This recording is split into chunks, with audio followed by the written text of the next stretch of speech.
జేబీబీలు తెలియజేసుకుంటున్నాం. ఈ రోజున నేను మీకు ఎన్నికల గురించి చెప్పడానికి రావడం జరిగింది. ఈ ఎన్నికలు ఎవరికంటే ST employees association of all India 965/2019 అంటే అఖిల భారత ఆదివాసీ ఉద్యోగుల సంఘానికి సంబంధించి ఎన్నికలకు సంబంధించి ఈరోజు మాట్లాడుతున్నాను. ప్రజెంట్ మీలో చాలామందికి తెలుసు, ఇప్పటికీ ఈ యొక్క సంఘానికి నేషనల్ ప్రెసిడెంట్గా నేనున్నాను. నేనంటే దేవరకొండ వెంకటేశ్వర్లు, వాటర్ రిసోర్స్ డిపార్ట్మెంట్లో డిప్యూటీ ఎగ్జిక్యూటివ్ ఇంజనీర్గా పనిచేస్తున్నాను. మీలో అనేక మందికి తెలుసు. ఈ ఎన్నికలు నవంబర్ 10వ తారీఖున అంటే ఆదివారం విజయవాడలో జరుగుతాయి, ప్రెస్ క్లబ్లో. ఈ ఎన్నికల్లో ఎస్టీకి సంబంధించిన అధికారులు, ఉద్యోగులందరూ కూడా పాల్గొనవచ్చు. ఈ ఎన్నికలు సంఘానికి ఇది మొదటిసారి కాదు, రెండవసారి ఎన్నికలు జరుగుతూ ఉన్నాయి. గతంలో అంటే 2022వ సంవత్సరం నవంబర్లో ఎన్నికల్ని గుంటూరులో నిర్వహించడం జరిగింది. ఈ సంవత్సరానికి అంటే 2 సంవత్సరాల పీరియడ్కి 2024 నుంచి 26 పదవీకాలానికి సంబంధించి ఈ సంవత్సరం అంటే 2024 నవంబర్ 10వ తారీఖున విజయవాడలోని గాంధీనగర్ ప్రెస్ క్లబ్లో నిర్వహిస్తున్నాం. ఆ రోజు ఉదయం 9 గంటలకే ఈ ఎన్నికల నిర్వహణ అనేది ప్రారంభమవుతుంది.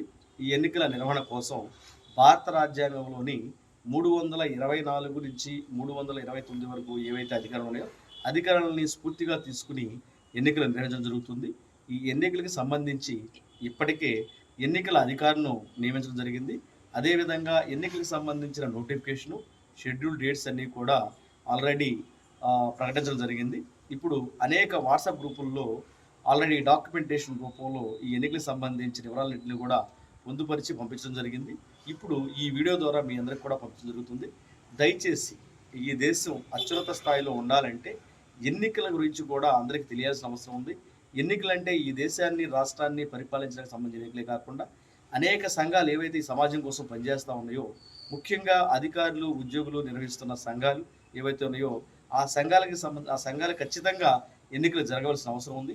అందుకని ఆరోగ్యకరమైన పోటీ వాతావరణంలో ఎన్నికలు నిర్వహిస్తూ ఉన్నాం. ఈ మా ST employees association of all India ఏదైతే సంఘం ఉందో ఈ సంఘానికి ఒక రాజ్యాంగం కూడా ఉంది. ఏదైనా ఒక పదవిలో కొనసాగాలంటే 2 సార్లు మాత్రమే, అంటే 2 టెన్యూర్స్ మాత్రమే, అంటే పదవీ కాలం 2 సంవత్సరాలు మొదటిసారి, రెండవసారి కూడా 2 సంవత్సరాలు. అంటే ఒకే ఒక్క పదవిలో మనం ముందుకు వెళ్ళాలంటే, కొనసాగించాలంటే 2 సార్లు మాత్రమే ఆ పదవిలో ఉండాలి. ఇది కూడా అందరూ కూడా గ్రహించవలసిందిగా కోరుకుంటూ, ఈ ఎన్నికల్లో ఎవరు పోటీ చేయొచ్చు అంటే ఎస్టీ కేటగిరీకి సంబంధించిన అధికారులు, ఉద్యోగులు, అంటే వీళ్ళు ప్రభుత్వం, అదేవిధంగా ప్రైవేట్ రంగంలో ఉన్నవారు కూడా ఈ ఎన్నికల్లో పోటీ చేయొచ్చు. ఏదైతే ఎన్నికలు నిర్వహిస్తున్నామో ఈ ఎన్నికల్లో ప్రతి ఒక్కరు కూడా పోటీ చేయడానికి, కొన్ని బాధ్యతలు తీసుకోవడానికి కూడా ముందుకు రావాల్సి కోరుతా ఉన్నాం. అసలు ఈ సంఘాన్ని ఎందుకు రన్ చేస్తున్నాం అంటే ఉద్యోగులకి సంబంధించిన ఏవైతే హక్కులు ఉన్నాయో, అవకాశాలు ఉన్నాయో వీటిని సమర్థవంతంగా వారిని సద్వినియోగం చేసుకునే విధంగా తయారు చేయడం.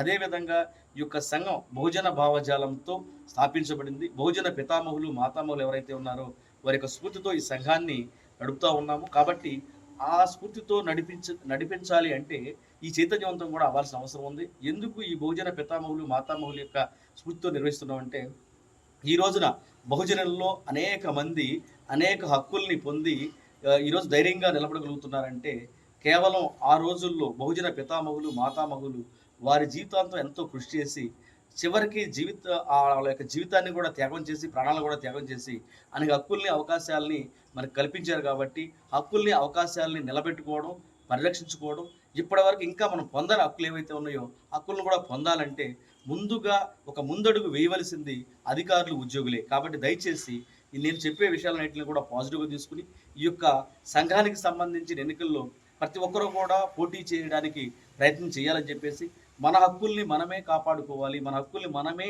పరిరక్షించుకోవాలి. ఇంకా రావాల్సిన అనేక హక్కులను కూడా మన శాంతియుతమైన పోరాటాల ద్వారా, ఉద్యమాల ద్వారా, నియమ నిబంధనలకి లోబడి మనము ప్రయత్నం చేసుకుని సాధించవలసిన అవసరం ఉంది. దయచేసి ఈ విషయాలన్నింటినీ కూడా దృష్టిలోకి తీసుకుని ప్రతి ఒక్కరు కూడా ఈ యొక్క ఆహ్వానాన్ని, ఈ యొక్క ఎన్నికలకు సంబంధించిన ఆహ్వానాన్ని మీరు స్వీకరించవలసిన కోరుతా ఉన్నాం.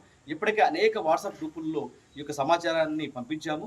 ఇప్పుడు ఈ వీడియో కూడా అనేక వాట్సాప్ గ్రూపుల్లో కూడా పంపడం జరుగుతుంది. అదేవిధంగా మనకి 1950 @Indian Constitution అనే ఒక యూట్యూబ్ ఛానల్ని కూడా రన్ చేస్తా ఉన్నాం. ఈ యూట్యూబ్ ఛానల్ కూడా ప్రతి ఒక్కరు కూడా సబ్స్క్రైబ్ చేసుకోవాల్సిందిగా, అదేవిధంగా వీడియోలు చూడవలసిందిగా, లైక్ చేయవలసిందిగా, అదేవిధంగా కామెంట్స్ ఇవ్వాల్సిందిగా, షేర్ చేయాల్సిందిగా ఇవన్నీ కూడా మిమ్మల్ని కోరుతా ఉన్నాం. మరొక్కసారి చెబుతున్నాను, విజయవాడ గాంధీనగర్ ప్రెస్ క్లబ్బుల్లో ఈ ఈ సంవత్సరం నవంబర్ 10వ తారీఖున ఆదివారం ఉదయం ఎన్నికలు ప్రారంభమవుతూ ఉన్నాయి.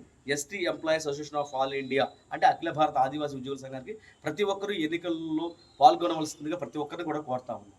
ఇది మీరందరూ కూడా స్వీకరించేందుకు, విన్నందుకు మీ అందరికీ కూడా హృదయపూర్వక ధన్యవాదాలు తెలియజేసుకుంటా ఉన్నాం. జై భీమ్, జై భారత్.